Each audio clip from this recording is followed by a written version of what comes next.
제가 이 유마경을 상당히 그 개인적으로 뭐 당연히 우리가 대승불교권에 있는 분들은 당연히 이 유마거사에 대한 어떤 그런 그 뭐라 그럴까요? 좀 그 이렇게 흠모하는 좀 그런 것들은 사실 대승불교란 이름을 이렇게 대승에 대한 어떤 그 얘기를 듣고 또 대승에 대해서 뭔가 공부를 해서 유마경이라는 경전, 유마거사라는 분의 존재를 아는 그 순간부터 이 사실 이게 큰 자신의 어떤 그 반드시 알아야 될 분이기도 하지만 숙제처럼 이분이 도대체 뭘 얘기했고 또 어떤 분이길래 그렇게 대승불교에서 그렇게 추앙하고 또 대승불교의 어떤 그런 화신처럼 그렇게 존재하는가 하는 것을 늘 생각을 했는데, 뭐 생각하는 게 아니라 실제 이제 이분의 그런 어떤 그 면모를 알 수 있는 경전을 이렇게 읽어보는 것은 상당히 그거는 참 고마운 그런 인연이고 또 다행스럽게 또 제가 우리 연구원에서 우리 구도에서 이렇게 그 자리를 만들어 주시고 또 이런 걸 볼 수 있는 그러면서 지금 우리가 상당히 그 많이 왔어요. 물론 구마라집 그 대사의 그 번역이긴 하지만 하나하나를 이렇게 본다는 것은 아마 이게 쉬운 일은 아닐 것 같아요. 이 그냥 뭐 유마가사가 그냥 뭐 10대 제자를 탓했다든가 유마거사가 그 원력이 뛰어나고 또 그 말씀이라든가 이 모든 게 뛰어나서 여러 스님들을 그 뛰어넘고 또 스님들에게 본보기가 될 만큼 뭐 그런 분이다. 뭐 이렇게 그냥 얘기를 하는 거는 쉽지만 실제 그분이 구체적으로 뭘 얘기를 했고 구체적으로 어떤 모습이었는가를 경전을 가지고 이렇게 본다는 것은 이거는 이 텍스트에 숨겨진 뭔가 이렇게 그 마법처럼 뭔가 이렇게 조금 더 아주 그 세련되면서도 뭔가 이렇게 좀 이렇게 그 깊이 있는 또 미스테리어스하게 비밀스럽게 뭔가 이렇게 하는 뭔가 그런 것들이 좀 있어서 이렇게 쉽게 이해 안 되도록 한 거 아닐까?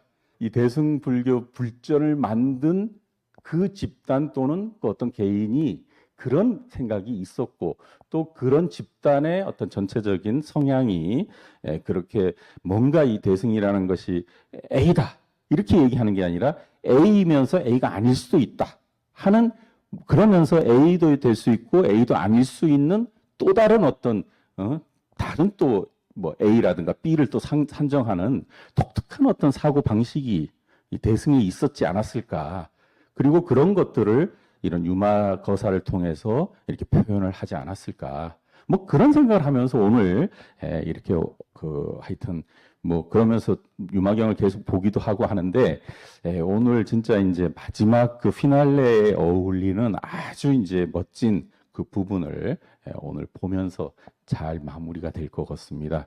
일단 여러분들 뭐 한 번만 요 앞부분에 우리가 늘 그랬지만 그 맨 앞부분의 목차를 목차 한 번만 펴주시면 좋겠습니다. 한문 텍스트에 거기 그 유마경이 그 7번의 그런 번역 과정을 겪고 지금 남아 있는 것이 3개가 남아 있다고 하는 그 앞부분의 그 목차 부분에 보면 구마라집역, 현장역 이렇게 비교되어 있는 부분, 이 부분 한 번만 보시고 그 다음에 그 밑에 이 유마경이 동아시아, 이 중국, 한국, 일본이죠. 뭐 특히 이제 중국에서 이렇게 번역되어진 후한 때부터 오나라 서진, 동진, 요진, 당, 뭐 이런 식으로 해서 쭉 번역이 되어진 그런 경과하고, 그 다음에 이제 구마라집본하고 현장본하고 또 지겸의 그 번역이 뭐 3개가 남아 있고,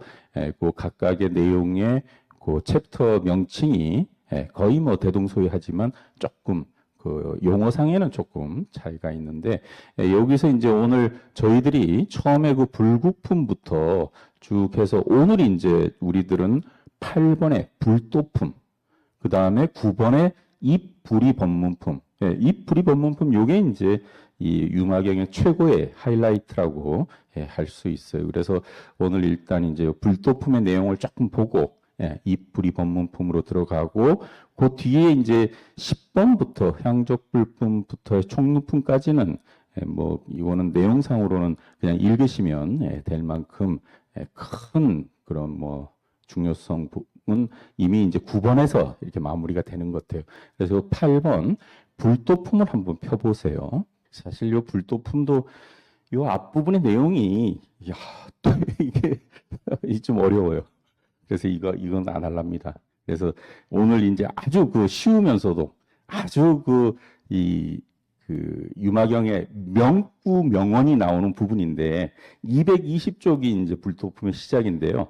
여기서 쭉 한번 넘어가 보세요. 내용이 아주 깊습니다. 자, 그 다음에 이제 234쪽에 234쪽 여기 오늘 한번 보려고 하는데 여기에서 이제 유마경에서 절대 빠질 수 없는 명언 명구가 나오고 있어요. 그래서 요 부분인데 뭐 읽으면은 요거는 뭐 간단한 내용. 뭐 유마거사가 이제 워낙 이제 뛰어나신 분인데 어떤 병에 걸린 병이 든 어떤 방편을 내서 부처님의 제자들이 문병을 왔는데 뭐 유마거사가 아주 뭐 큰 집에도 살고 있고 하는데 실제 이제 병상에 누워 있는 그 공간은 아주 넓지도 않아 가지고 사람들이 이 공간 안에서 뭐 무슨 얘기가 하겠느냐 하는 뭐 그런 오해를 불러줄 수 있는 그런 어떤 오해를 제공하는 뭐 그런 것도 되었는데 또 문병 오신 분들이 오니까 뭐 유마거사 혼자 딸랑 있고 뭐 아무도 친인척이 하나도 없어요. 그래서 이제 옆에 있는 여기 이제 보현색 신보살 이름도 좀 그건데 보현색 신보살이라는 분이 아니 당신은 어떻게 이 집에 이렇게 큰 집에 혼자 그렇게 아픈 그런 것으로 이렇게 모습을 하고 누워 있냐고 부인이나 자식이나 또 어르신들은 다 어디가 있냐고 그런 걸 물어요. 그래 이제 그런 얘기가 이제 나오는데 이런 얘기를 보면은 사실은 이제 어떻게 보면 상당히 뭐 아주 종교적인 문헌 치고는 조금 문학적인 좀 약간의 그런 어떤 이 소재가 좀 아주 좀 알기 쉬운 그런 부분들이 있는데 이 중에 이제 아주 진짜 중요한 아주 멋진 그런 구절이 나오고 있습니다. 그래서 거기 235쪽 235쪽 6번 자 여기 한번 요거는 지금 제가 얘기한 그런 내용인데요. 한번 읽어보실래요? 같이 한번 읽어볼까요? 그때의 회중에 보현색신이란 이름의 보살이 있어 유마일에게 물었습니다. 예, 1번 큰 소리를 한번 읽어볼까요? 반야바라밀은 보살의 어머니, 방편바라밀은 보살의 아버지. 예, 이게 유마경에는 중생이 아픈 이유는 중생이 아프니까 내가 아프다. 뭐 해가지고 아주 명언 명구들이 뭐 넘쳐나는데 그 넘쳐나는 명언 명구들 중에 그래도 손가락에 꼽히는 그 명언 명구가 지금 이 구절입니다. 한문 한번 보실래요? 한문 뭐 그래 어렵지 않아요. 지도 보살모 방편 이위부 일체중 도사 무불유시생 이것으로부터 태어나지 않은 것이 없다 하는 건데 소위 말해서 반야바라밀과 방편바라밀 이것으로부터 벗어나지 않는다. 대승불교가 뭐 그런 말이지만 그거보다 조금 더 세밀하게 이제 이것은 어떻게 보면 이제 유마거사의 어머니, 유마거사의 아버지, 그 다음에 2번 같은 경우는 유마거사의 아내, 부인. 그러니까 위에서 얘기했던 부모, 처자, 권속, 이민, 자식, 하인, 심부름꾼 이런 얘기들을 다 끝까지 하나하나 다 해버려요. 그래서 이게 지금 우리가 235쪽 번역문으로 235인데 253까지 넘버링으로 따지면 42번. 그리고 이렇게 하나하나 읽다 보면 참 재미있기도 하지만 야 진짜 참 대단하다는 생각이 들 정도로 하는데 어쨌든 제일 중요하고 제일 우리가 이렇게 좀 마음에 새기를 해야 될 것이 1번입니다. 1번.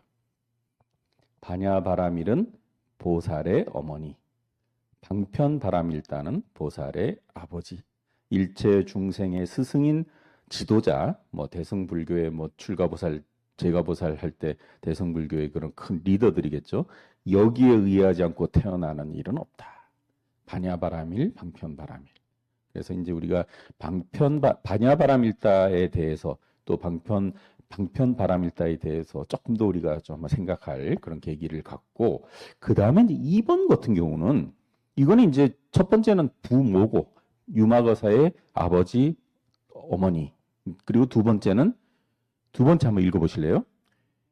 법의 기쁨은 보살의 아내요, 자비의 마음은 보살의 딸이며, 착하고 성실한 마음은 보살의 아들이며. 그리고 이 42개니까 이거 다 읽을 수는 없고 일단 3번 한번 읽어보실래요? 티끌 같은 번뇌는 제자들이라 보살은 그놈을 다스려 간다. 37각지는 보살의 선지시, 이것들로 말미암아 정각을 이룬다네. 10바람일다는 항상 함께 있는 친구들이요, 사서법은 인자로운 여인들, 보살은 독송과 설법 함께 하면서 이로써 그들의 기쁨, 즐거움 삼네. 42개. 그래서 여기 뒤에 보면 뭐 아까 여기 나왔던 코끼리, 말, 수레, 당신이 갖고 있는, 당신이 장자고 부자니까 당신 집에 있는 코끼리도 있을 텐데 코끼리 어디 있느냐?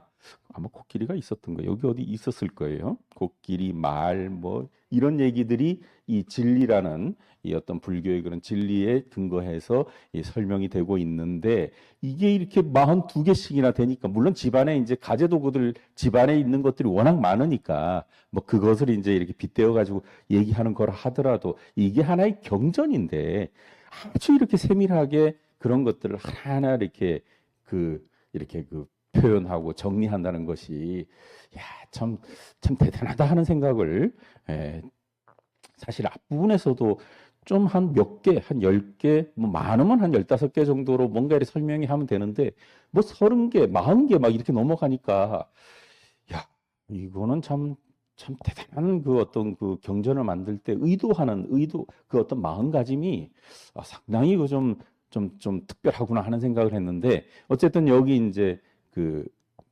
유마거사의 부모님의 그 해당하는 어떤 진리로서의 그런 어떤 대상, 그 다음에 아내와 자식들의 이런 내용인데, 여러분들 특히 이제 반야바람일다는 보살의 어머니, 방편바람일다는 보살의 아버지, 반야와 방편, 이런 것들은 여러분들 늘 머릿속에 새겨주시면 좋을 것 같아요.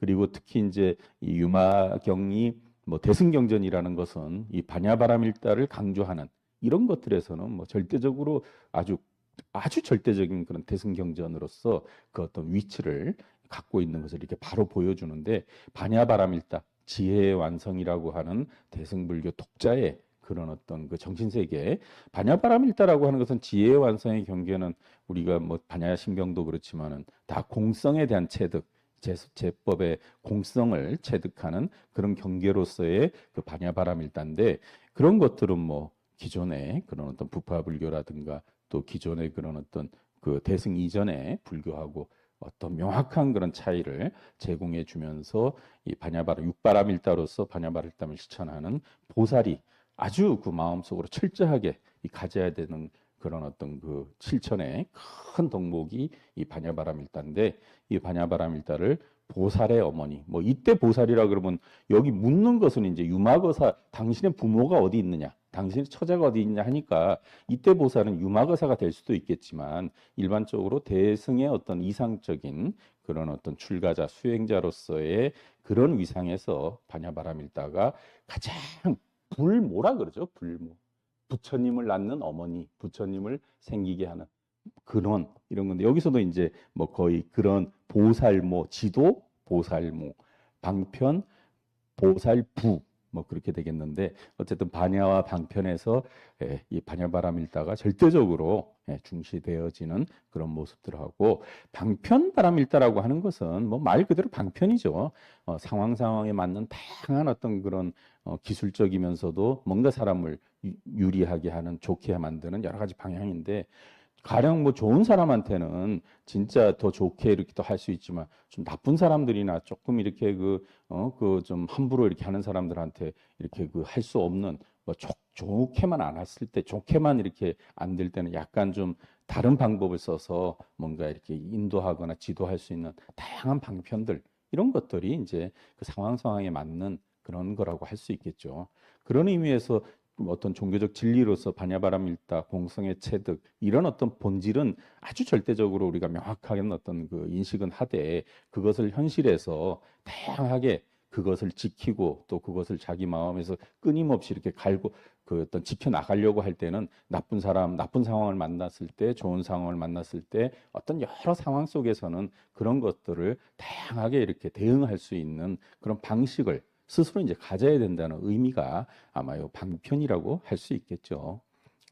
그랬을 때 이제 뭐 이런 방편바람일 같은 경우는 뭐 우리가 종교가 현실을 이렇게 무시하거나 현실을 너무 이렇게 그 도외시하는 그런 게 아니라는 것도 뭐 이런 용어에서는 우리가 알 수는 있겠지만 어쨌든 반야바람일과 방편바람일 이것이 어떻게 보면 대승불교의 절대적으로 우리가 이렇게 늘 마음속으로 잘 그 생각해야 되는 그런 어떤 그 실천 덕목이라고 하는 것을 잘 그 이해하면 좋겠는데 그것을 이제 일체 중생의 스승인 지도자가 여기에 의하지 않고 태어나는 일은 없다. 이런 식으로 표현을 그 하고 있는데 뭐 방편바람일, 반야바람일, 반야바람일은 보살모, 방편바람일은 보살부 이런 것은 오늘 아마 이건 뭐 그렇게 어려운 건 아니니까 머릿속으로 잘 그 알아두시면 좋을 것 같아요. 그 다음에 이제 두 번째 같은 경우에 법의 기쁨은 부인이다. 보살의 부. 그 다음에 자비의 마음은 딸이고 착하고 성실한 마음은 아들이고 뭔가 이렇게 참 뭐 복잡하다는 게 아니라 진짜 그 어떤 여유로움과 한적함과 공적한 뭐 이런 것 그런 거 충분히 상상할 수 있는데 그런 것들이 이제 보살이 거주하는 집이다. 그런데 뭐 이해 못할 바는 아니지만 근데 여기 이제 첫 번째가 이제 보살의 아내로서 나오는 이 법희 이런 말은 그냥 법의 기쁨이라고 이렇게 표현이 되어졌지만 이 진리를 같이 이렇게 그 늘 가슴속으로 이렇게 가지면서 진리를 통해 얻어지는 그런 행복한 마음 뭐 그런 걸로 생각하면 상당히 그 의미 있는 말이라고 생각이 되어요. 불교도들은 뭘 가지고 늘 기쁨을 누리고 뭘 가지고 늘 그렇게 행복함을 가질까 그런 생각을 좀 해봐요. 불교도는 우리가 뭐 사실은 불교인들은 뭐 하물며 선종의 어떤 극단으로 가면은 부처님에게도 의존하지 말고 왜냐하면 내가 부처니까 나 자신에게 의존하라고 하는데 우리 제가 이런 신자들 불교도들 입장에서는 늘 뭐 뭔가 이렇게 노력하고 내가 부족하니까 그런 입장에서는 기쁨, 행복감을 늘 갖는다는 것이 쉽지가 않은데 법의 기쁨, 법희, 이 다르마 무디타거든요. 이게 그 사서법의 자비, 보시, 에어, 이행, 동사, 자비, 희사, 사무량심, 자비, 희사의 자비, 희가 이게 무디타거든요. 이게 기쁨이거든요, 기쁨. 근데 법의 기쁨이니까 이 법의 기쁨이라는 것은 스스로가 늘 혼자 있으면서도 희열감을 가질 수 있는 그런 마음의 자세인데 비유하기로 부인이야. 세상에 가장 그 인간적인 어떤 사회, 인간적인 생활, 삶 속에서는 가장 가까운 사람이 진짜 부인이잖아요. 그렇지만 진리라는 개념에서는 이렇게 윤화경에서 표현하는 것이 참 마음에 조금 이렇게 다시 한번 좀 와닿아요. 내가 혼자서도 진짜 마음의 그런 행복감을 갖고 불교를 만나서 내가 참 행복하고 즐겁고 늘 맞아 이런 식으로 어떤 당당하고 이런 어떤 마음가짐을 내 스스로가 갖고 있는 것이 마치 아내가 옆에서 늘 보살펴 주는 것과 같은 그런 상황이다라고 얘기를 하면 중요한 일인 것 같아요. 그리고 하물며 이게 이제 딸, 아들, 자비의 마음은 보살의 딸이요. 성실한 마음은 보살이야. 부모가 이렇게 그 자식들을 생각하는, 물론 거꾸로 이제 자식들이 또 부모를 생각하는 것도 있겠지만, 자식이 부모를 생각하는 것은 그것은 결혼이나 좀 세월이 지난 뒤에 뭐 그거는 당연히 그렇게 되겠지만, 어쨌든 부모가 부모, 아버지든 어머니든 애들을 놓은 이상 그냥 일반적인 그런 어떤 삶 속에서는 진짜 자식들을 참 진짜 하늘 그 은혜롭게 참 키우고 참 자식들을 늘 안지나 서나 이렇게 보살피는 그런 마음들을 늘 갖고 있는 것인데, 그런 것들을 이렇게 대승불교의 뭐 이런 진리의 표현으로 자비의 마음은 보살의 딸이다. 착하고 성실한 마음은 보살의 아들이다. 이것도 뭐 마찬가지겠죠. 한문도 뭐 크게 어려운 건 없고, 법희, 이위처, 자비, 이위녀, 선심, 성실, 이위남, 필경, 공적사. 뭐 다 같은 말인데, 어쨌든 참 이런 그 표현들이 상당히 그 날 마음속에 새기면 혼자 있는 게 아니라 늘 진리와 함께 있는 것이고, 늘 뭐 유마거사 같은 분이 날 감싸고 있는 게 될 수도 있는 거고, 오늘 여기 지금 요 1번 반야바람 일단은 보살의 어머니, 방편바람일은 보살의 아버지, 법의 기쁨, 법의 희열은 보살의 아내, 자비의 마음은 보살의 딸, 착하고 성실한 마음은 보살의 아들, 그 다음에 공적함은 보살의 집. 이런 식의 표현으로서 그 유마거사가 살고 있는 집의 모든 그 어떤 생활에 꼭 필요한 갖가지 것들을 이 진리와 덧붙여 가지고 이렇게 표현한. 그 4번 조금 전에 읽었던 4번도 그렇잖아요. 십바람 일단은 함께 있는 친구, 사서법은 인자로운 여인들, 집에서 이제 이렇게 뭘 해주고 또 챙겨주는 그런 여인들이 되겠죠. 보살은 독성과 설법 함께하면서 이로써 그들의 기쁨, 즐거움 삼는. 십바람이를 친구 삼고 사서법을 그렇게 어떤 주변에서 돌봐주는 인자한 여인으로 이렇게 하는. 뭐 이런 식의 어떤 종교적인 그런 어떤 표현들이 계속 이렇게 나오는데 1번, 2번, 4번 뭐 이런 정도는 여러분 요거는 뭐 늘 우리가 마음속에 새기거나 뭐 이렇게 응용할 수 있는 것 같아요. 그러면서 이제 그 뒤에 237쪽의 7번 같은 경우가 신통력은 보살의 코끼리 또는 말이요. 대승은 그들의 수레요.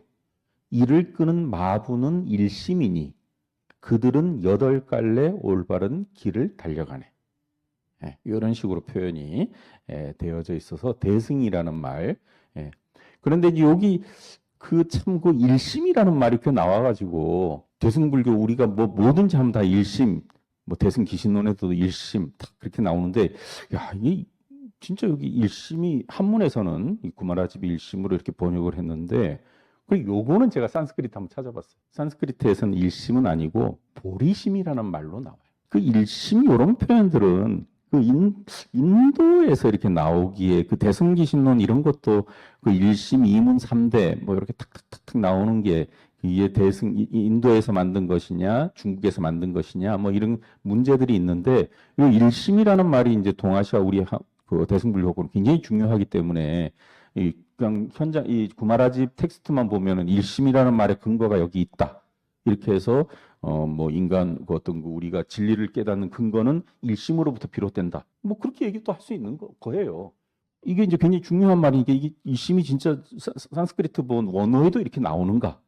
그랬더니 일심은 아니고, 일심이라는 말은 하나의 마음, 또 우리 온 전체의 마음 뭐 이런 뜻인데, 원어는 보디찢다, 보리심, 이를 끄는 마부는 보리심, 진리를 향해서 진리를 깨닫게 하는 마음, 뭐 이런 식의 마음인데 구마라집 대사께서는 뭐 그런 거 없이 딱 이거는 일심을 얘기한다 해서 딱 이렇게 얘기를 이렇게 번역을 하셨겠죠.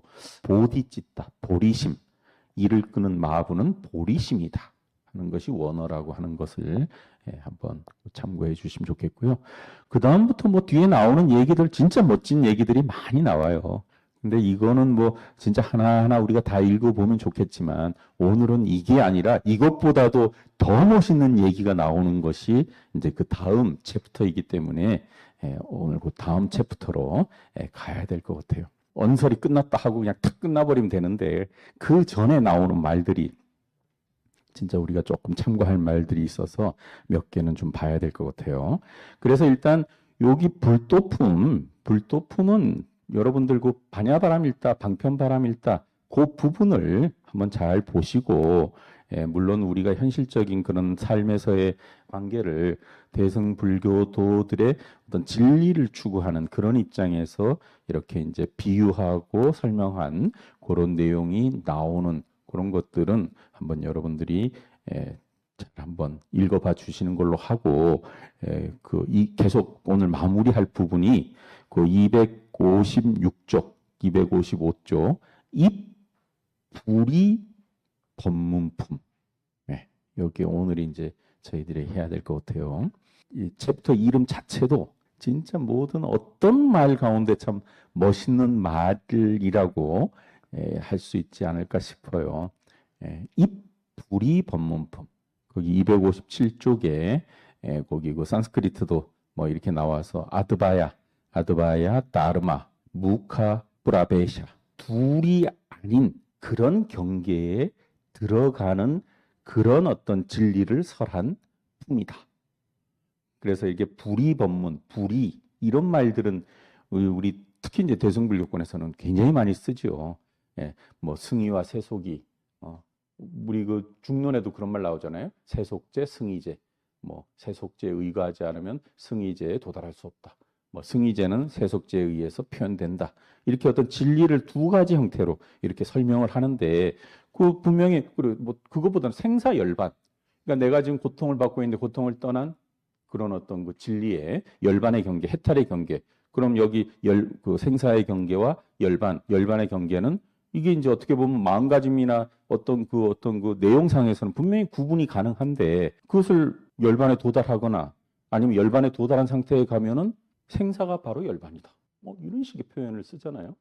그리고 뭐 금강경 같은 데서도 뭐 배를 타고 강을 건넜으면 배를 버리는 게 원칙이지 그 배를 들고 끌고 뭐 산으로 올라가면 안 된다. 그런 식의 내용도 나오는 거지만 실질적으로 이런 식으로 불이법문이라 해서 둘이 아니다. 이런 식으로 명확하게 이런 식의 어떤 진리의 길을 이렇게 제시해 놓은 이런 것들은 아마 이건 유마경의 이건 이제 유마경이 갖고 있는 최고의 가치라고 생각은 하는데, 근데 이제 읽다 보면 단순히 그냥 뭐 어떤 개념이라든가 용어상의 문제보다는 이걸 이제 우리가 진짜 이건 뭐 불이법문이라는 게 진리를 체득하는 것을 말하는 건데 말을 통해서 진리를 체득하고 느끼고 또 생각을 해 이렇게 생각이 거기에 이렇게 합일이 돼야 되는데 좀 어렵기도 하고 뭐 그럽니다. 그런데 이것도 이제 그런 불이법문의 첫 번째 이제 생과 멸이 둘이 아니다 하는 제 1번부터 그 나오는데 이런 식으로 둘이 아닌데 그럼 둘이 뭐냐? 정확한 둘을 알아야 둘이 아니라는 것을 아는 거니까 정확한 그 둘이라고 표현되어지는 내용이 1번 같은 경우는 생, 그 다음에 멸 이렇게 되고 이제 그 둘이 아니라는 게 불생, 불멸 이렇게 되는 건데 이게 이제 생멸처럼 이렇게 명확한 개념으로 나오는 것들이 275쪽의 마지막이 33번, 33이죠. 33개가 이어지고 있어요. 그러니까 생과 사가 없다. 뭐 생은 생우평이고 사는 사지.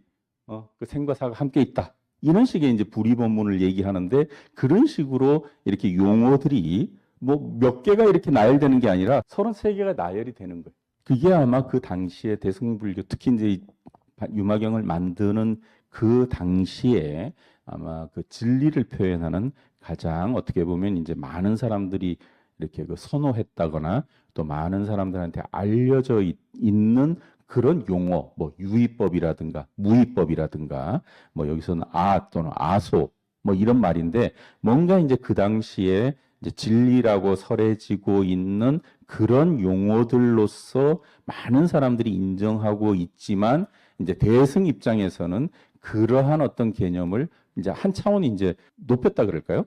이걸 둘이 아니다 하면서 이제 대승의 어떤 정신적인 그런 모습을 이렇게 보여주는 건데 그랬을 때 그렇게 설정되어지는 용어로서 등장하는 말들. 그래서 이제 257번에 한번 보실래요?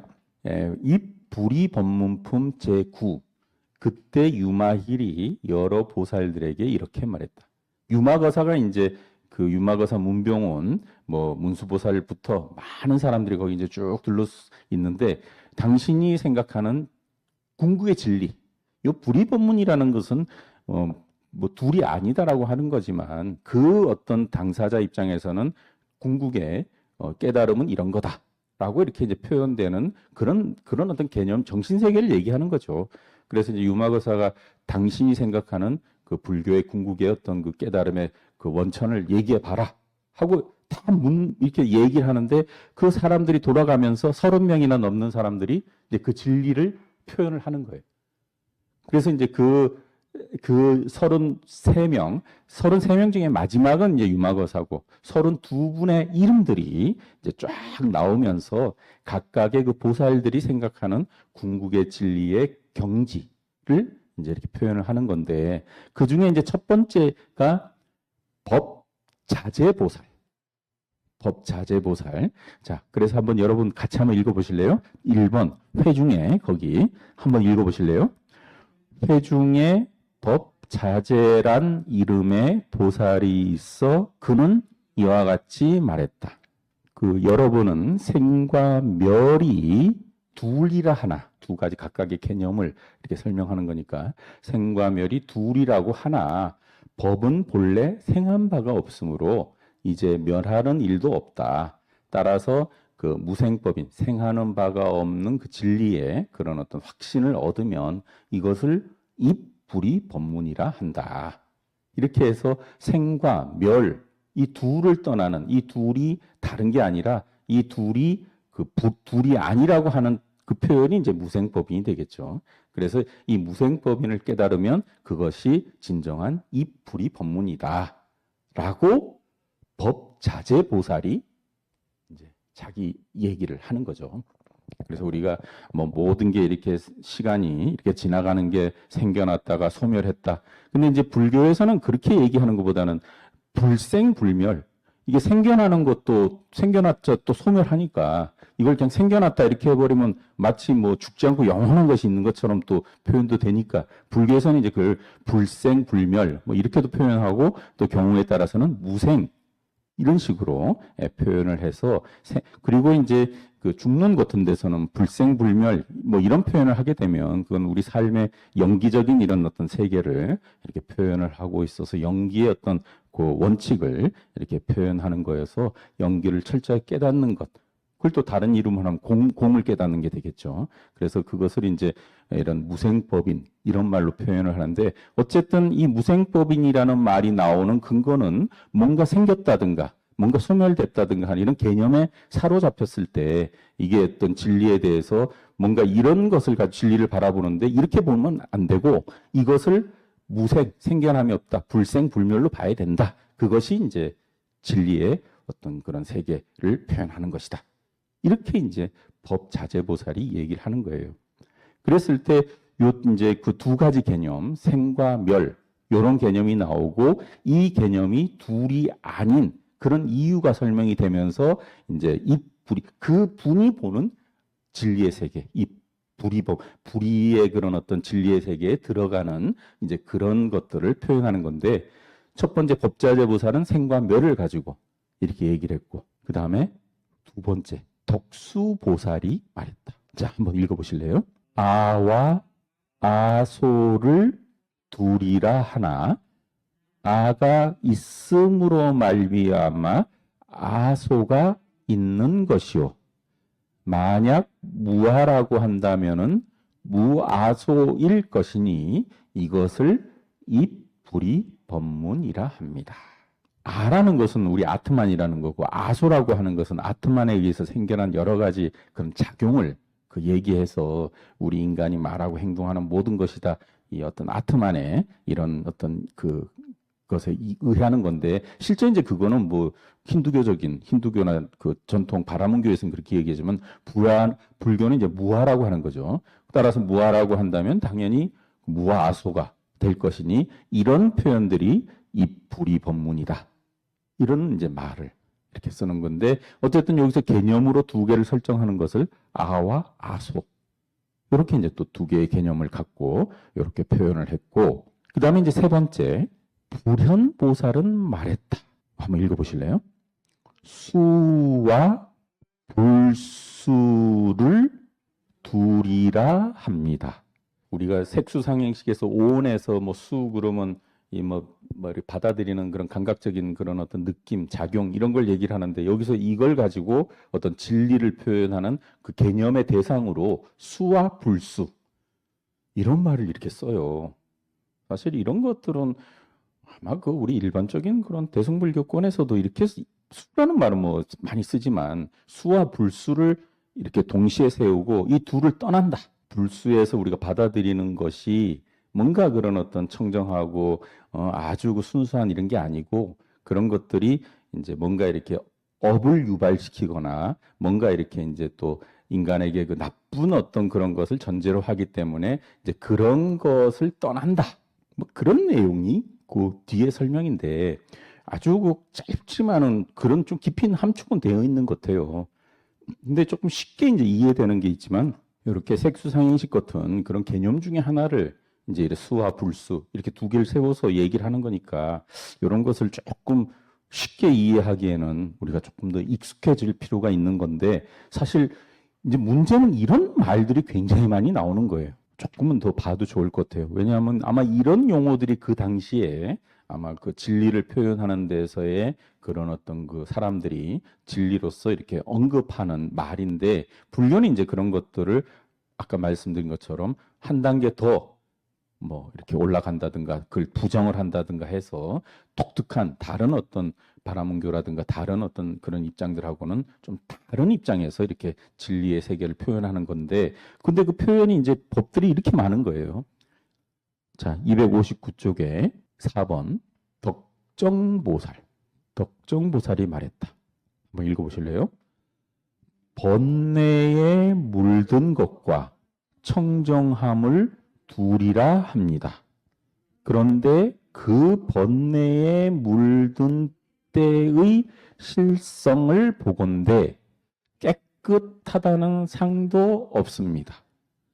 이 멸이란 실상에 따라가는 것을 입불이 법문이라 합니다. 청정하고 불구부정이라고 우리가 뭐 이제 그 반야신경의 불구부정 그런 거죠. 더럽지도 않고 깨끗하지도 않다. 뭐 그런 말인데 더러운 것과 깨끗한 것 이 둘을 이제 그 진리를 표현할 때의 그 모습이지만 따지고 보면은 청정함에 그 청정하다는 어떤 본성도 실질적으로는 우리가 알 수 없는 또 그런 것도 인간이 만든 거기 때문에 그 더러움이 있어야 청정함이 있는 거지 청정함 그 자체가 영원불명한 것은 없으니까 뭐 그런 뜻으로 해서 이제 이 멸이란 실상에 따라가는 것을 입불이 법문이라 합니다. 자, 그랬을 때 5번 259쪽에 5번 선숙보살 선숙보살이 말했다. 한번 읽어보실래요? 미혹한 마음의 움직임과 아상을 갖는 것. 이렇게 이제 두 개를 설정을 했고요. 자, 6번 한번 볼래요? 선한 보살이 말했다. 읽어보실래요? 예, 7번 한번 볼까요? 묘비보살. 묘비보살이 말했다. 한번 읽어볼까요? 보살심과 성문심. 예, 요거는 사실 그 설명하기는 참 좀 쉬울 것 같은데 이 성문심이라는 말은 대부분 이게 출가 스님들 보통 우리가 이제 대승불교에서는 보살, 성문 뭐 이런 표현을 하지만 전통적인 그 출가에 하신 비구 승단으로 전통적인 출가 그 비구 스님들을 보통 우리가 뭐 하여튼 대승에서는 좀 제가로서의 성문 이런 말은 잘 안 쓰죠. 보통 근데 이제 보살이라는 말은 이제 대승에서는 뭐 출가보살, 제가보살 약간 이제 좀 다양 그 유마거사 같은 분도 뭐 보살이라 하니까 조금 그 이미지상으로는 제가를 얘기하지만 이 성문 이런 말들을 쓸 경우에는 조심해서 출가하신 분들 뭐 이런 전제가 되어져서 이게 이제 마음 작용이라는 좀 어떤 개념적인 그런 개념에서는 이런 마음은 뭐 아주 좀 명확하죠. 불교에서 특히 이제 대승에서는 성문, 벽지불, 보살, 영각성 뭐 이런 개념들을 특히 대승에서는 이제 그 기존에 그 어떻게 보면 좀 비판하는 그런 입장에서 좀 보살하고 다른 입장에서 이렇게 성문의 개념을 설정하는 게 뭐 그런 게 좀 일반적으로 이제 경전에 많이 나오니까 그런 면에서는 성문심, 보살심 이렇게 언어상의 개념상으로는 이렇게 표현하는 것은 특히 이제 대승경전이나 대승논서에서는 이런 말들이 이렇게 나오는데 요거는 사실 따지고 보면 뭐 그 마음의 어떤 그 영원불멸한 상이라는 것이 성문이라는 절대적인 상이라든가 보살이라는 절대적인 상이 없는 속에서 이런 말들은 뭔가 어떤 방편적이고 그냥 어떤 상황에서 붙인 말이지 절대적인 게 아니다. 그래서 이것을 사실 그 성문과 보살은 있다 하지만 요 밑에 있듯이 보살심도 없고 성문심도 없다. 이게 진정한 이뿌리 법문이다. 이렇게 얘기하는 말은 이렇게는 할 수 있을 것 같아요. 근데 이제 성문 출가하신 스님들이나 그런 분들은 사실 뭐 불교에서는 절대적으로 불교를 책임지고 또 불교에 중요하신 역할을 하니까 그런 의미에서는 대승은 이제 조금 그 기존의 그런 어떤 성문 집단 기존의 부처님의 어떤 승가 이런 입장에서 10대 제자를 중심으로 하는 그런 입장하고 약간의 그런 차이를 그래서 이제 이 윤마경에서도 윤마거사가 이제 10대 제자를 좀 비판을 하는 앞부분에서 이제 그런 게 나왔죠. 뭐 그런 것도 있지만 어쨌든 요런 말의 표현은 좀 그런 현실적인 그런 걸 빼면은 요 7번 같은 경우는 뭐 그냥 이해하는 걸로는 뭐 크게 어려움은 좀 없지 않을까 그런 생각이 드네요. 그래도 여기 이제 개념상으로는 보살심, 성문심 이렇게 표현했고 그다음에 8번 같은 경우 불사보살이 말했다. 이거 한번 읽어보실래요? 선과 요거는 뭐 진짜 여러분들한테 요거 좀 설명 좀 해보세요. 이렇게 한번만 다 말씀하실 것 같아요. 어렵지 않을 것 같아요. 선, 불선 이런 거. 사자보살이 말했다. 제가 한번 읽어보실래요? 죄와 복을 여기서는 죄와 복 이렇게 이제 두 가지 개념을 전제로 했는데 좀 이제 여러분들 뭐 오늘 처음 보시는 분도 계시겠지만 이렇게 지금 9개 이렇게 보다 보면은 뭔가 본질적인 그 본성 뭔가 본질적으로 뭔가 차이가 있느냐 이게 임의로 이거는 죄고 저거는 복이다 뭐 이렇게 우리가 어떤 상대적으로 얘기하는 거지 절대적인 죄가 있고 절대적인 복이 있다 이런 식의 말을 쓰지 말아라 하는 것을 아마 조금씩 느끼실 수는 있을 것 같아요. 그러니까 그런 뉘앙스가 계속 되는 거예요. 그러니까 이제 대승불교가 뭔가 이렇게 실체적으로 제법이라는 것을 뭐 오온도 마찬가지지만 법을 뭔가 실체적으로 보지 말고 그냥 임의적으로 방편적으로 이렇게 바라보는 뭐 그런 입장은 통용이 되지만 그게 절대적으로 그 얘기가 되는 그래서 뭐 자성이라든가 자성의 어떤 실체가 있다든가 법의 실체가 있다든가 뭐 실체로서 법의 자성이 있다든가 이런 식의 개념을 가져서는 안 된다라는 그런 어떤 전체적인 뉘앙스 같은 것을 아마 조금씩 느낄 수 있지 않을까 싶은데 그런 내용이 요 뒤에 조금 나오기는 해요. 그래서 그런 것들을 조금 생각하면서 조금 한두 개만 더 좀 보면 좋겠네요. 1번 사자의 보살이 말했다. 읽어보실래요? 여기 이제 유루법, 무루법 요거하고 이제 좀 유사한 내용 중에 유의법과 무의법이 있는데 그 바로 밑에 나오네요. 11번에 정해보살이 말했다. 읽어봐 주실래요? 보통 이제 뭐 유의법, 무의법 이런 것들이 이제 아비달마 불교에서 생사와 열반 뭐 이런 개념에서 보통 이제 영기적인 어떤 그런 삶에 이렇게 어떤 조절되고 통제받고 있는 그런 생사 유의의 세계를 보통 이제 유의라고 하고 그것을 떠난 열반의 경계 뭐 이런 얘기를 할 때 이제 무의법이라는 이런 말을 쓰게 되는데 결국은 그 유의와 무의도 인위적인 구분이지 그게 절대적인 구분이 아니다라는 것을 그 청정한 지혜로서 보면 그것은 같다 뭐 그런 식의 얘기를 하는 거고 또 마찬가지로 유루법과 무루법 이것도 이제 뭐 유루법이라고 하는 것은 번뇌를 갖고 있는 것 무루법은 번뇌를 떠나 이것도 유의하고 무의하고 거의 같은 그런 개념에서 쓰는 말이어서 이제 그런 것들이 본래적인 어떤 그 절대적인 차이를 갖고 얘기하는 것이 아니라 그런 것들도 다 인위적인 어떤 상황 속에서 얘기하는 것이기 때문에 그게 본래적으로 평등함을 둘이 아니다라는 것을 아는 것이 뭐 진리를 통찰하는 것이다. 뭐 패턴은 좀 그렇죠. 그래서 여기 10번은 유루, 무루, 11번은 유이, 무이 이런 식의. 그 다음에 12번 한번 볼까요? 나라연 보살이 말했다.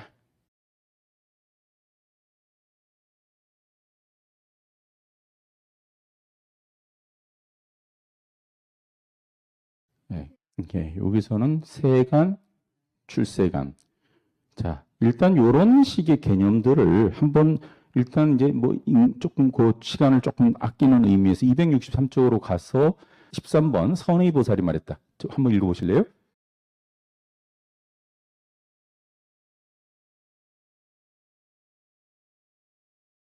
예, 생사와 열반과 관련을 시켰고, 그 다음에 14번 현견 보살이 말했다. 예, 한번 읽어보실래요? 예, 15번 보수 보살이 말했다. 읽어보실래요? 아와 무아를 앞에서 아와 아소, 무아와 무아소, 그 2번에서 그런 얘기를 했는데, 이제 여기서는 아와 무아, 이제 이런 개념을 이제 전제로 해서 또 이렇게 그 둘이 그 본성상의 차이가 없다. 이제 이런 식의 또 얘기를 하게 되고요. 263쪽 16번 전천 보살이 말했다.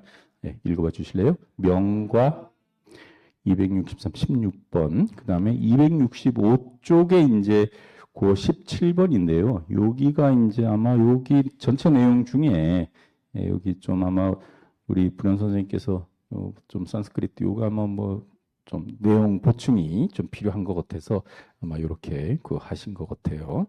자, 265쪽 17번 희견보살이 말했다. 자, 한번 읽어보실래요? 요거는 뭐 여러분들 우리 반야심경에서 이제 그 조교노원 개공, 제법 공상, 제법 자성공 뭐 이런 그 반야심경하고 그 관련이 되는 부분이 많아서 그 제가 늘 뭐 강조를 많이 하지만 우리가 반야심경 현장 스님 반야심경 상당히 중요한 내용인 것은 말할 필요가 없지만 그 현장 스님 그런 반야심경을 잘 조금 더 깊이 알기 위해서는 그 여시아문으로 이렇게 시작되는 대본 반야심경 이런 것들을 그 대본 반야심경이 그 대장경이 한 5개가 있어요. 그 내용 속에 보면 똑같은 내용이 이런 거예요. 색과 색공, 루파 수냐타. 그 다음에 그래서 여기 색과 색공은 둘이라고 하지만 그러나 색 자체가 색의 그 자체가 공입니다. 색이 멸함으로써 공이 되는 것이 아니라 색의 자성이 자체로 스바부하바 같은 이런 용어들, 이런 것들이 그 반야신경에도 많이 나오죠. 반야신경. 그래서 이 스바부하바 이런 말들이 실질적으로 그 나가르주나 용수의 그 중송에도 아주 그 중요하게, 물론 이제 스바부하바를 부정하는 니히 스바부하 무자성이라는 그런 말로 나오는 거여서 지금 여기 지금 이 입부리 법문의 이 설명은 뭐 아주 대승불교 그 어떤 전형을 아주 그대로 잘 보여주고 있는 그런 것을 이렇게 느낌을 이렇게 받게 되어서 상당히 기쁘기도 하고 좋기도 한데 하여튼 조금 더 우리들이 하여튼 정확한 색 자체가 없어지는 것이 아니라 색은 어떤 하나의 법으로서 개념이기 때문에 그 개념에 실체화시키는 스바브하바 이런 어떤 자성 이런 개념이 공한 거지 색 자체는 늘 생멸하고 또 눈앞에 보이는 그런 건데 그런 보이고 만질 수 있는 이런 색이 아니라 우리가 개념상으로 절대화시키는 그러한 것을 스바브하바가 만들고 그 만든 개념을 이제 공이라고 하는 그런 말들이 아주 명확하게 나오죠. 그래서 이제 그런 것들 정확히 이해하는 것이 이 불이 법문이다 이렇게 얘기하는데 상당히 아주 그 훌륭하신 물론 뭐 번역이 원래 이제 이런 말이 있었던 것 같은데 하여튼 상당히 그 저로서는 아주 고마운 그런 말이 되겠습니다. 자, 그래서 이제 265조 18번부터 조금만 이건 한 몇 개는 좀 넘어가죠. 일단 넘어가고 이게 33개라 그랬잖아요. 그래서 273쪽에 273쪽에 29번째.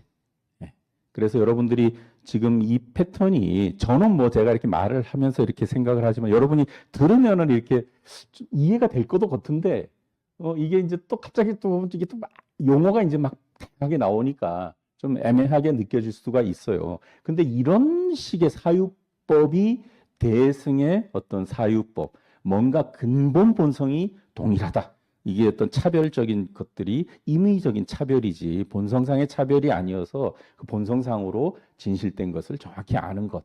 뭐 이런 식의 어떤 생각은 두고 이제 바라보면 되는데 273쪽 29번 여전히 이제 마지막 부분에서 이렇게 나오고 있는 거예요.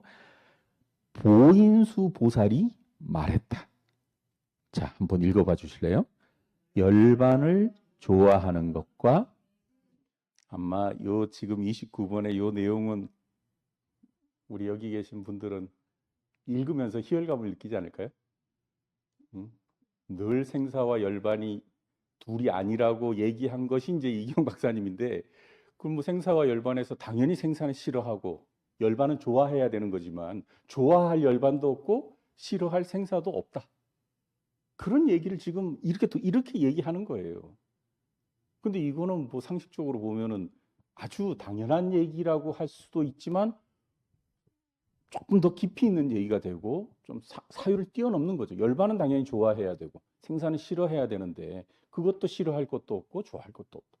이런 얘기를 지금 이렇게 하는데 여기 지금 표현이 열반을 좋아하는 것, 낙열반, 그 다음에 세간을 좋아하지 않는 것 이렇게 두 개념을 이제 전제해서 그것도 다 어떻게 보면 본성상에는 좋아할 것도 싫어할 것도 없다 하는 그런 식의 얘기를 이제 이 불이법문 이 보인수 보살이 입으로 이렇게 얘기를 하는 것이고 그 다음에 30번 주정왕보살 주정왕보살이 말했다.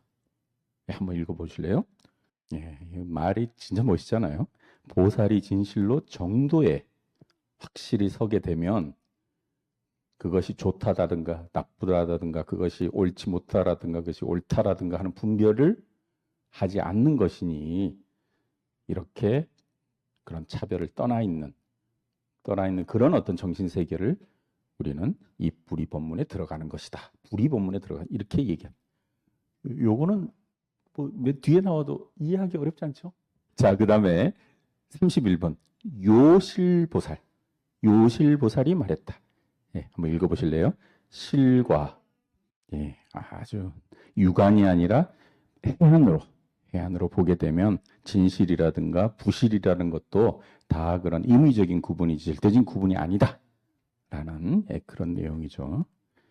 자, 그 다음에 이제 마지막 거의 피날레 부분인데 이제 그렇게 이제 31분의 그런 보살들이 물론 이제 문수보살을 중심으로 해서 이제 둘러싸고 있었던 그 31분의 보살이 각자 입장에서 내가 생각하는 진리의 세계를 설명을 했어요. 그랬더니 이제 뭐 우리만 얘기하면 어떻게 합니까? 그 문수보살 당신도 얘기하시고 유마거사 당신도 얘기하시고 이렇게 이제 그 하는 거죠. 자, 그랬을 때 275조 여긴 같이 한번 읽어볼래요? 32 같이 한번 읽어볼래요? 이와 같이 여러 보살들이 각각 제가 이제 말하기가 겁이 나는 자 이제 마지막 33번 한번 읽어봐 주실래요? 이때 문수사리가 유마일에게 물었다. 이제 뭐 이런 게 이제 선종에서 그 얘기할 수 있는 선종에서 우리 그 동아시아 선의 그런 전통에서 가장 그 어떤 그 진짜 종교적인 매력과 그 종교적인 어떤 그 구도심을 일으키게 하는 가장 궁극의 그 어떤 그 무대라고 한다면 바로 이 부분일 거예요. 그런데 이제 이것을 사실 유마거사가 이렇게 얘기를 뭐 침묵을 지켰다고 하는데 이 유마거사 얘기가 오기까지 32분의 얘기가 지금 전제가 된 거거든요. 근데 그건 다 무시하고 그냥 유마거사 침묵으로만 모든 것을 다 이렇게 재단을 해버리면 위대한 그 어떤 그 진리를 찾는다고 하면서 헛된 절벽 속에 떨어지는 게 돼버리는 거예요. 이 진리의 어떤 순서, 단계, 이 그 어떤 과정을 지금 32, 33분의 그 위대한 성문승, 그 위대한 그 보살들의 어떤 말을 통해서 진리의 세계를 얘기했는데 더 그 위의 정점에 유마거사의 이 말이 있는데 만약에 그 밑에 33분의 그런 말들을 다 빼버리고 말이 없는 그것이 최고다 하고 그 33분의 얘기는 말이 필요 없는 거야. 라고 한다면 이거는 진리를 찾다가 걸음통에 들어가는 거. 굉장히 중요한 거거든요.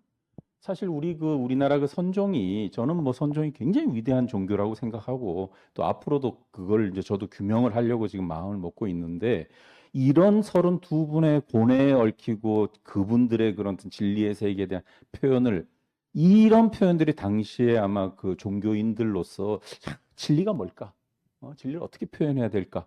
그랬을 때 이 하나하나 어떤 사람은 생멸로 표현하고 어떤 공과 비공으로 표현하고 또 어떤 사람은 아와 아소로 표현하고 아와 무아로 표현하고 뭐 이랬는데 마지막에 이제 윤수살이는 언어 그 자체에 얽매이지 마라. 언어가 뭘 얘기를 하든 간에 언어는 언어로서의 한계를 갖고 있는 것이다. 아마 그런 생각으로서 침묵을 얘기를 했을 거예요. 진리가 언어로 표현될 수 있겠냐?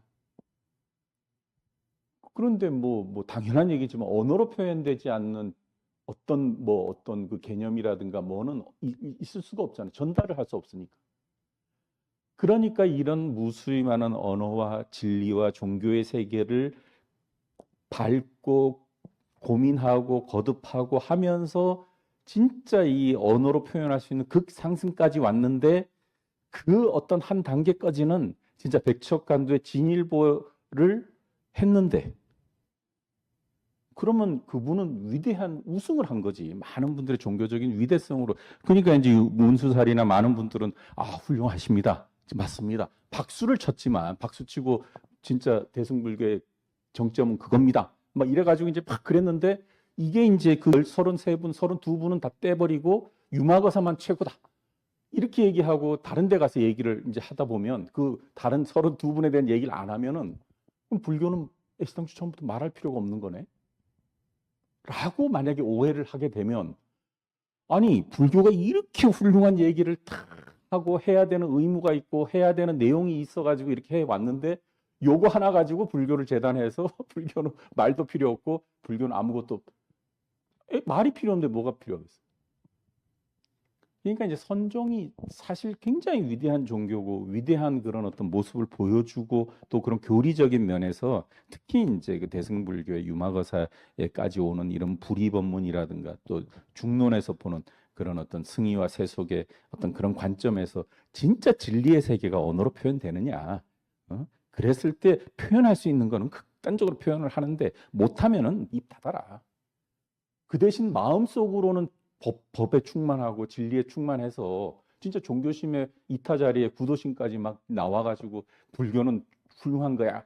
이렇게 얘기를 하면 되는 거고 하고 있는데 당신은 더 훌륭한 걸 아니까 좀 알려주십시오. 뭐 이런 식의 마음 속에서 지금 진리를 얘기하고 있는데 이제 마지막 유마거사는 왜 이미 말로 할 거 다 했는데 이제 더 이상 말에 얽매이지 말자. 뭐 이런 식의 내용으로서 이제 얘기가 돼서 유마의 침묵이라는 것은 대승불교의 최고의 정점에서 볼 수 있는 위대한 어떤 종교적인 징표, 체험, 상징 이런 식으로 이제 등장하는 게 이 내용이에요. 그래서 이제 유마의 침묵 이런 것들이 종교상으로 위대하다라는 것을 이런 어떤 그 앞부분의 이런 내용 속에서 이제 전제하게 되면 우리가 알 수 있지만 이제 이런 것들을 그런 앞뒤를 거두절미하고 이것만 딱 보게 되면 진짜 뭐 불교는 말이 필요 없구나. 그럼 사성제, 팔정도 같은 것도 공부할 필요도 없고 그냥 말 안 하고 가만히 있으면 부처가 되는 거네. 어쨌든 이런 내용이 나오고 있습니다. 그래서 우리가 이제 그 언어로서 진리를 표현할 수 있느냐 없느냐 그런 것은 동서양 철학에 다 굉장히 중요한 문제 같아요. 서양 철학에서도 저도 뭐 잘 모르지만 그 비트겐슈타인 그분의 그 철학 논고라든가 뭐 이런 책의 제일 마지막 끝 기절이 말할 수 없는 것에 대해서는 침묵해라. 말할 수 없는 것을 자꾸 중언부언해가지고 오히려 누더기를 만들지 말고 마음속으로 합의를. 그래 이제 서양 같은 뭐 종교는 다 그렇잖아요. 종교는 이제 우리 학문하는 사람들은 이런 것도 보고 이제 이런 걸 설명하고 이러지만 종교인은 이제 체험을 통해서 합의를 하는 건데 그 합의란 시점에 그런 어떤 마음가짐을 어떻게 말로 표현할 것인가를 고민을 하고 이제 그렇게 하는 사람이 있는가 하면 이제 그런 말이 정신세계가 너무 높아가지고 정신세계 통찰한 것을 말로 표현을 잘 못하는 거예요. 근데 유마거사 같은 분은 뭐 앞부분에서 엄청나게 많은 얘기를 했잖아요. 그래 이제 그런 걸 통해서 이제 어떤 종교적인 세계의 어떤 그런 모습까지 도달을 했고 그것을 말로 충분히 표현하는데 이제 이런 것들이 이제 하나의 뭐 어떤 대승불교에서는 공부하고 또 어떤 종교적인 체험의 어떤 그런 모습으로서 좋게 이렇게 바라보고 또 공부해야 되는 그런 걸로 이제 우리가 이해를 하면 그건 마음 문제가 없지만 이제 이런 유마의 침묵 이런 것들을 잘못 오해한다거나 또 잘못 인용한다거나 잘못 쓰게 되면 다른 것들 거두절미하고 이것을 잘못 쓰다 보면 그런 오해도 줄 수 있는 부분이 있는데 그러나 위대한 유마거사의 그런 종교 어떤 그런 그 어떤 그 세계를 알려주는 참 멋진 그런 모습이 요거고 요게 이 불이법문편의 마지막 그 피날레를 장식하는 겁니다. 그리고 이제 이 뒷부분부터는 이 그 유마거사가 이렇게 훌륭한 유마거사가 어떻게 그 어떤 전생의 과보를 얻었기에 이런 분이 이렇게 태어났는가? 또 이분의 전생은 어느 세계에 있었는가? 뭐 이런 얘기들이 그 뒤에 나와요. 그리고 이제 그 문수사리하고 그 지금 33분이 있었지만 이 자리에는 거의 뭐 상당히 많은 수의 그런 보살님들이 계시는데 그 문수사리하고 유마거사가 병상에서 일어나 가지고 문수보살하고 부처님 계신 곳에 가요. 부처님하고 이제 그 유마거사하고 그 문수보살하고 여러 그 제자들하고 그렇게 얘기하는 것이 그 뒷부분에 향적불품부터 그 뒤에 그 내용들이 그런 내용이에요. 그래서 이제 뒤에 가면은 부처님하고 유마거사가 직접적으로 이렇게 이제 얘기를 해서 너는 어떤 그런 인연으로 인해서 이렇게 됐다. 물론 뭐 그 부처님이 다 말씀을 해 주는 거죠. 유마거사가 위대한데 너는 전생에 뭐 향적불품, 아축불 세계에서 뭐 살다가 이렇게 왔다. 뭐 이런저런 얘기들을 쭉 이렇게 하는 게 이제 뒷부분인데 실제 그런 어떤 유마거사 대승 그 어떤 그 진짜 대승의 지도자, 대승 보살로서 유마거사가 얘기하는 어떤 극상의 최고의 얘기는 요 입부리법문 여기로 이제 마무리를 그 다 했다고 해도 그 과언도 아니고 요걸로 이제 끝이 나요. 그래서 뒷부분은 그런 의미에서 이제 유마거사를 조금 더 연구하실 그 이렇게 살펴볼 분들은 볼 필요가 있지만 유마거사의 그 대승적인 이해는 요걸로 우리가 그 마무리를 지어도 될 것 같습니다. 유마거사라는 분이 그 어쨌든 그 이 지금 경전상에서도 그렇고 이 제가 보살이에요. 제가 보살은 뭐 달리 제가 보살이 아니라 우리 같은 많이 공부하고 진짜 그 진리에 대해서 갈망했던 젊은 날이 있었고 또 그렇게 해서 어떤 그 세계를 통찰해서 이렇게 얘기를 하다 보니까 기존에 있던 그런 어떤 10대 제자뿐만 아니라 성문승의 분들도 눈에 보이죠. 뭐 근기가 약하고 말에 이렇게 실수가 있는 그런 것들을 다 이렇게 얘기를 해서 이 대승의 정신을 보여주고 이제 그런 것들이 요 입부리 법문품까지 이렇게 와서 마지막에 어떤 종교의 그 모습을 보여주는 것까지 왔는데 어쨌든 유마거사의 그런 앞부분에 나오는 많은 얘기뿐만 아니라 이런 종교적인 모습은 뭐 우리 대승을 좀 마음에 두고 있고 대승을 지향하는 그런 우리 보살을 지향하는 우리 대승 불교도들한테는 좋은 그런 어떤 모델이고 아주 중요한 그런 모델인 것 같아요. 자, 강의는 오늘 이걸로 마치겠습니다. 고맙습니다.